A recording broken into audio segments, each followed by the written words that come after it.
Hi everyone, I hope आप सब बहुत अच्छे हैं। आज मैं लेके आई हूँ सेकंड पार्ट मेरी वीडियो का, जिसमें पहले पार्ट में हमने बात करी थी कि कैसे पेरेंट्स यानी कि माता और पिता एक चाइल्ड की सोल के लिए कैसे रिस्पॉन्सिबल है, कैसे इन दोनों के बीच में कनेक्शन बहुत ही इम्पोर्टेंट है। डाउट्स हैं वो इस वीडियो में क्लियर होंगे। पहला डाउट जो मेरे पास आया वो ये है कि क्या ये एप्लीकेबल है दूसरे रिलेशंस के लिए? ये सिर्फ और सिर्फ पेरेंट्स और किड्स के लिए है, पेरेंट एंड देयर चिल्ड्रन, उनके बीच का कनेक्शन की बात की गई है, ना ही कोई सिबलिंग, ना ही कोई रिलेटिव, ना ही इन लॉज। ये कनेक्शन सिर्फ और सिर्फ पेरेंट्स और किड के बीच में है, जैसे कि मैं और मेरे माता पिता मेरी सोल की रूट्स है। One thing. अब सेकेंड क्वेरी सबकी ये थी कि कैसे हम लेट गो कर सकते हैं कंप्लेन्स को? It's impossible. बिल्कुल सही, इट्स रियली इम्पॉसिबल। हम मटेरियल वर्ल्ड में रहकर सेंट नहीं बन सकते, ना ही हमसे एक्सपेक्टेशन करना वैलिड है, right? And we can not be expected in this fast moving life to be so calm and so peaceful. I agree totally because I am one of you.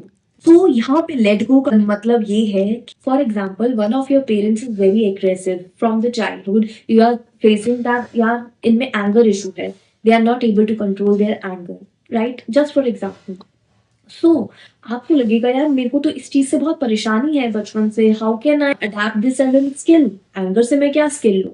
So check your self. Firstly, हो सकता है कि आप anger से डरते हो। Second thing, आप anger emotion अपने अंदर दबाते हो। थर्ड थिंग, आपके अंदर भी बहुत एंगर हो जो आप दिखाते हो। तो तीनों ही फैक्टर्स में आपको एंगर इमोशन को इस लाइफ टाइम में मास्टर करना सीखना है। एंगर को अपना वीकनेस नहीं, अपना स्ट्रेंथ बनाना है। ऐसे ही और भी फैक्टर्स हो सकते हैं, जैसे कि फियर का एट्रीब्यूट हो सकता है आपका। One of the parent are very fearful, they get afraid easily and you have to master that emotion. So letting go का जो मैंने आपको सजेशन दिया था पार्ट 1 वीडियो में, right? So this letting go is useful for both parents and children, right? Because it will help for emotional upliftment and bonding.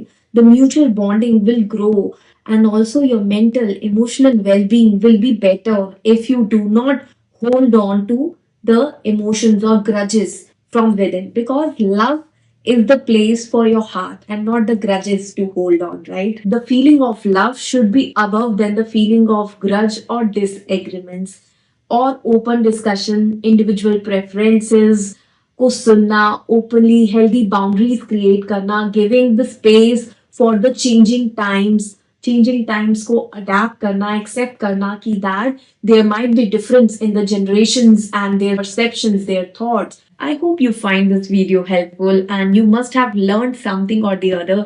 We are learning together, I believe. See you in next video. Till then, bye bye.